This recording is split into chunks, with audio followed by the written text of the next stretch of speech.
Welcome to The Explainer. Today, we are diving deep into the pretty radical philosophy of Stuart Wilde on wealth, all from his seminar, The Mastery of Money. So get ready, because this is probably going to challenge everything you think you know about work and success. Right out of the gate, Wilde hits us with this. This quote right here, it goes straight for the jugular of this core belief that so many of us have, that if you just work hard, you'll be successful. So, if that's not the key, then what is?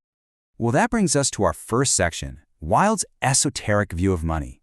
See, he argues that money isn't just physical cash and coins.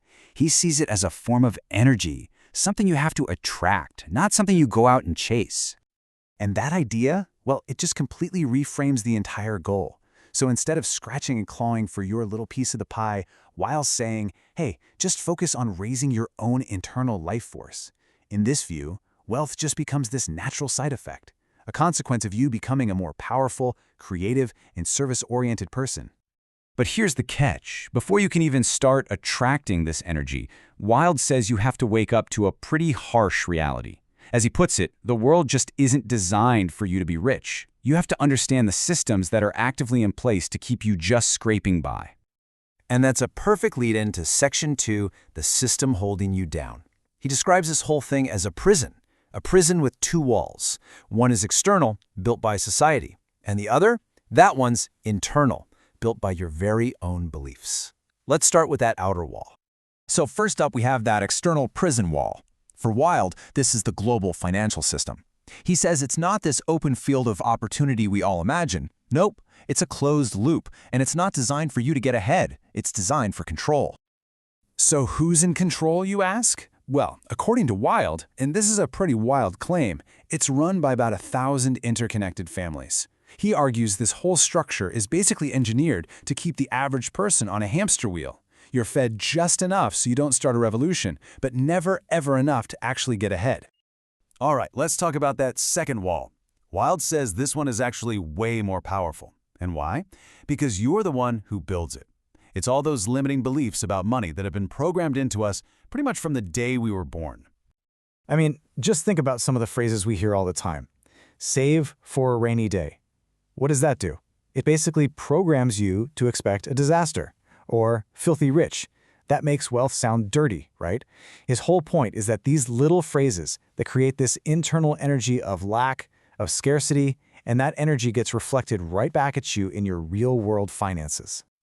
So the big question is, how do you get out of this prison? Well, that's what Section 3 is all about, breaking free with energy.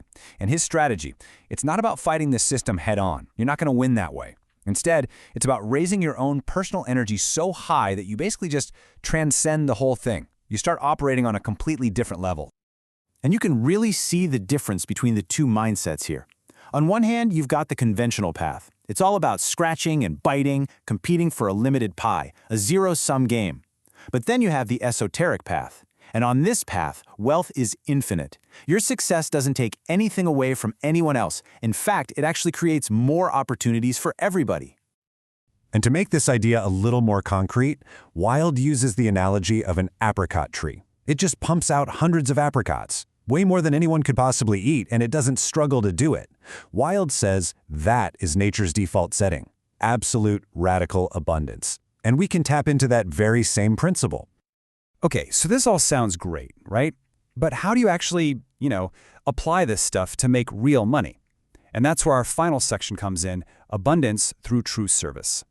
So Wilde gives us this super clear 4-step process. And what's really key here is where it starts. It starts with you, the internal work.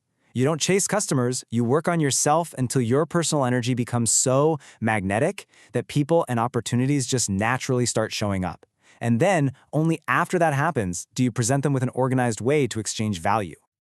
Now, the real secret sauce here, the most powerful way to get that money flowing, is this idea of absolute service. What does that mean? It means for the time you're interacting with a customer, you put their needs completely, 100% before your own ego. And get this, here's an amazing real-world example from his seminar.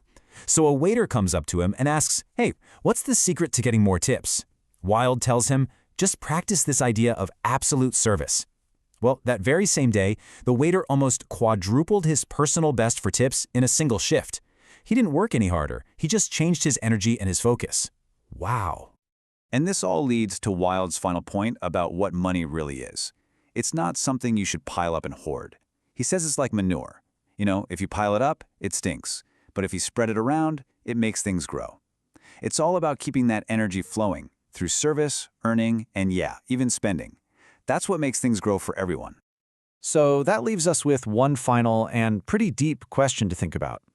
When you think about money, is it a struggle for you or is it a flow? According to Stuart Wilde's philosophy, the difference between those two realities, well, it might just come down to a simple shift in your own energy and your perspective. Something to think about. Thanks for tuning in.